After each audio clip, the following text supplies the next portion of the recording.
नमस्कार दोस्तों यह आर्ट ऑफ टीचिंग है जो एस्टेट के पेपर में आया हुआ है। एस्टेट में जियोग्राफी और आर्ट ऑफ टीचिंग आया था जो सेकंड पेपर में, तो जियोग्राफी का अलग है और इसका अलग है। तो पहला क्वेश्चन है संज्ञानात्मक, जो आर्ट ऑफ टीचिंग का है ये क्वेश्चन, संज्ञानात्मक क्षेत्र यानी डोमेन का वर्गीकरण किसने प्रस्तुत किया था? तो बेंजामिन एस ब्लूम। तो पहला ऑप्शन जो कि सही हो जाएगा। दूसरा है क्वेश्चन, शिक्षण अधिगम प्रक्रिया में पर्यवेक्षक आमतौर पर किसके द्वारा किया जाता है? शिक्षण अधिगम प्रक्रिया में पर्यवेक्षण आमतौर पर किसके द्वारा किया जाता है? तो प्रधानाचार्य के द्वारा किया जाता है। 103वां क्वेश्चन है, बच्चों को विशेष तथ्य एवं उदाहरण देने से पहले उन्हें प्रस्तुत किया जाना चाहिए। तो सामान्य नियम और सिद्धांत प्रस्तुत किया जाना चाहिए। चौथा क्वेश्चन है, शिक्षकों द्वारा अपने शिक्षण को प्रभावी बनाने के लिए अपनाई जाने वाली तकनीकें और प्रक्रिया हैं। तो शिक्षण कौशल जो है तकनीकें और प्रक्रिया हैं। पाँचवा क्वेश्चन है, 105वां हो, इसे हम पाँचवां पढ़ रहे हैं। पाँचवां, इनमें से कौन सा शिक्षण में सबसे कम महत्वपूर्ण है? तो विद्यार्थियों को दंड देना सबसे कम महत्वपूर्ण है। इसमें प्रभावशाली तरीकों से व्याख्यान देना, कक्षा में अनुशासन बनाए रखना और यदि आवश्यक हो तो ब्लैक बोर्ड पर रेखाचित्र करना, ये सबसे अच्छा लेकिन कम महत्वपूर्ण ये है। विद्यार्थियों को दंड देना इसमें शामिल नहीं होता है। छठवां क्वेश्चन है, शिक्षण प्रक्रिया की एक प्रणाली है जिसका उद्देश्य सीखना है। ये प्रक्रिया इसमें पहला ऑप्शन जो कि सही हो जाएगा। सातवां क्वेश्चन है, एक शिक्षक की अंतिम भूमिका है मूल्यांकन करना, जो कि अंतिम भूमिका है। आठवां है, आकलन मात्रात्मक और गुणात्मक प्रक्रिया दोनों है। आकलन जो है मात्रात्मक और गुणात्मक प्रक्रिया दोनों है। नौवां क्वेश्चन है, निम्नलिखित कथनों पर विचार करिए। यह विधि कटौती की प्रक्रिया की तरह है जिसमें आप एक बड़ी अवधारणा को छोटी अवधारणा में काटते हैं। इस विधि से प्राप्त ज्ञान अस्थायी होता है, तो इसको क्या कहते हैं? विश्लेषण कहते हैं। बॉटम अप विधि है आगमन विधि। अप से बॉटम अप आगमन विधि। तो 110 यानी 10वां क्वेश्चन आगमन विधि सही हो जाएगा। योगात्मक मूल्यांकन मूल रूप से उपयोग किया जाता है, तो कार्य के अंत में योगात्मक मूल्यांकन जो होता है जो कार्यक्रम के अंत में होता है, तो सी ऑप्शन सही हो जाएगा। ऑडियो विजुअल एड्स एड्स हैं का उदाहरण है टीवी। इसमें से ऑडियो भी सुन सकते हैं और देख भी सकते हैं, तो यही पूछ रहा है टीवी। और रेडियो से केवल सुन सकते हैं, टीवी से सुन सकते हैं, संग्रहालय को केवल देख सकते हैं। ठीक है, संग्रहालय को देख सकते हैं। 13वां क्वेश्चन है, शिक्षक को शिक्षण कार्यों की योजना तदनुसार बनानी चाहिए, छात्रों की क्षमता एवं रुचियों के अनुसार बनानी चाहिए। तो ये ऑप्शन ए ऑप्शन जो कि सही हो जाएगा। 114वां क्वेश्चन है, व्यवहारिक उद्देश्य की विशेषता है अवलोकनीय और मापने योग्य। व्यवहारिक उद्देश्य की विशेषता है अवलोकनीय और मापने योग्य। 115वां है क्वेश्चन, पठचर्या की संस्कृति को दर्शाती है तो समाज को दर्शाती है, जो कि डी ऑप्शन सही हो जाएगा। 16वां क्वेश्चन है, शिक्षण अधिगम प्रक्रिया में निम्नलिखित में आश्रित चर जो है छात्र होता है। आश्रित चर जो कि छात्र होता है, जो पहला ऑप्शन सही हो जाएगा। 17वां क्वेश्चन है प्रोजेक्ट आधारित शिक्षण में शिक्षक की निम्नलिखित में से कौन सी भूमिका है एक मार्गदर्शक के रूप में।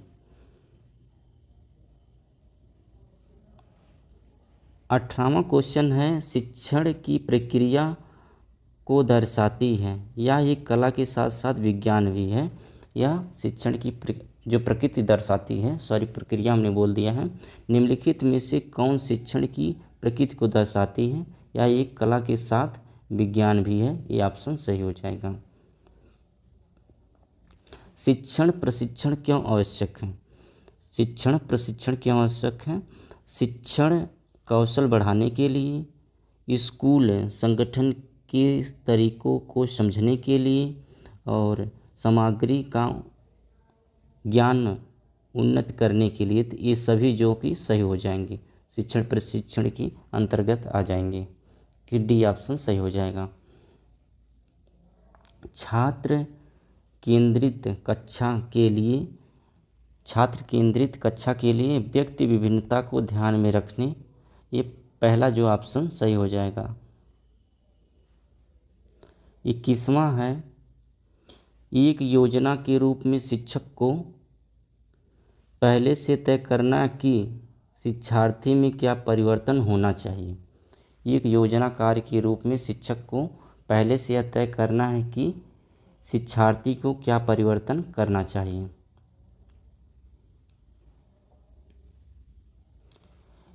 एक आकलन जिसका लक्ष्य सीखने की प्रक्रिया के दौरान होने वाली कठिनाइयों की पहचान करना कहलाता है नैदानिक आकलन, जो कि पहला ऑप्शन सही हो जाएगा। 23वां क्वेश्चन है दक्षता को प्रतिबिंबित करने और सुधारने में आने वाली बाधाओं को दूर करने की रणनीति में क्या हो सकता है। तो सूक्ष्म शिक्षण हो सकता है, जो कि बी ऑप्शन सही है। ब्रिटिश दृष्टिकोण में पाठ योजना पर अधिक बल दिया जाता है। इसमें शिक्षक और विषय वस्तु की प्रस्तुति के कारण अधिक बल दिया जाता है, शिक्षक और विषय वस्तु। 25वां क्वेश्चन है किसी स्कूल का प्रदर्शन कितना अच्छा है, इसका मूल्यांकन प्रशासन द्वारा किया जाता है, पर्यवेक्षक द्वारा किया जाता है, निरीक्षण द्वारा किया जाता है, इनमें से सभी तो प्रशासन द्वारा किया जाता है।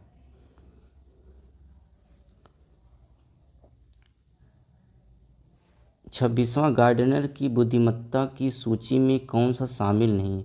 इसमें है क्या स्थानिक, प्रकृतिवादी, शारीरिक और इंट्रापर्सनल। तो इसमें शारीरिक जो कि सही हो जाएगा। किसी विधि में उद्देश्यों का उच्च क्रम अपनाएं, प्रोजेक्ट विधि। टीम शिक्षण को चार्टर्ड किया जाता है, निम्नलिखित किसके द्वारा है। अनम्य समूह को छोड़कर इसमें किसके द्वारा है, तो अनम्य समूह, जो कि सही हो जाएगा। टीम शिक्षण को चार्टर्ड किया जाता है, तो बी ऑप्शन सही हो जाएगा। 29वां क्वेश्चन है प्रारंभिक व्यवहार की पर्याप्तता सुनिश्चित करने के लिए जोर दिया जाता है, तो पूर्व आवश्यकताएं, जो कि सी ऑप्शन जो कि सही हो जाएगा। मापन एक मात्रात्मक प्रक्रिया है, जो कि सही हो जाएगा, इसमें गुणात्मक नहीं आएगा। ठीक है। एशिया के साथ भारत का मिलन वचनबद्धता की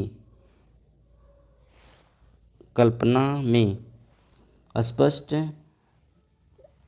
अभिव्यक्त किया गया था, या किसने स्पष्ट किया है, तो जवाहरलाल नेहरू ने स्पष्ट किया। ये क्वेश्चन है रीजनिंग का, और ये है इसमें पूछ रहा है 2 और -5 और 0 का गुणनफल कितना होगा। तो अगर हम इसको गुणा करेंगे तो 5 दूनी 10 और 10 का गुणा 0 में करेंगे तो हो जाएगा 0। और इसमें पूछ रहा है राष्ट्रीय बाल श्रम उन्मूलन अधिकरण का गठन कब हुआ, तो 26 सितंबर 1994। और 35वां क्वेश्चन है अशुद्ध, इसमें पूछा है अशुद्ध कथन की पहचाने। तो गणित जो है ज्ञान की संरचना अनुमान लगाना उपयोगी नहीं होता है, ये गलत है। इसमें गणित, पहला जो ऑप्शन है, गणित ज्ञान की संरचना में परिकल्पना की एक भूमिका है। गणित में परिकल्पित तर्क प्रमुख होते हैं और गणित संचार में भाषा का परिशुद्ध होना आवश्यक है। एक ही डी ऑप्शन जो कि सही है लेकिन अशुद्ध है। ये पीने के पानी में अतिरिक्त फ्लोराइड का स्वास्थ्य पर प्रभाव पड़ता है, फ्लोरोसिस के कारण होता है। ठीक है, ये जीएस का क्वेश्चन है। और 37वां क्योटो प्रोटोकॉल है, काल क्या है इसमें पूछ रहा है। यह ग्लोबल वार्मिंग को कम करने के लिए कदम उठाने के लिए देशों के बीच एक समझौता है, जो कि सही है। और इसका अगर -19 और -21 अगर जोड़ेंगे तो -40 हो जाएगा। ये ऑप्शन ए सही है। और नीचे दिए गए विषम तत्वों का ज्ञान, ये इसमें बस, नाव और रेलगाड़ी, टमटम को अक्का गाड़ी बोलते हैं, जो क्या नाम है, घोड़े को बोलते हैं, घोड़ा। ठीक है, घोड़े को बोलते हैं। और जो कि इसमें से नाव जो है पानी में तैरती है, अब ये सब जो ज़मीन पे चलते हैं। 40वां क्वेश्चन है वाणिज्य बैंकों का प्रमुख कार्य है ऋण प्रदान करना और जमा स्वीकार करना। जो 40वां क्वेश्चन ये सही हो जाएगा।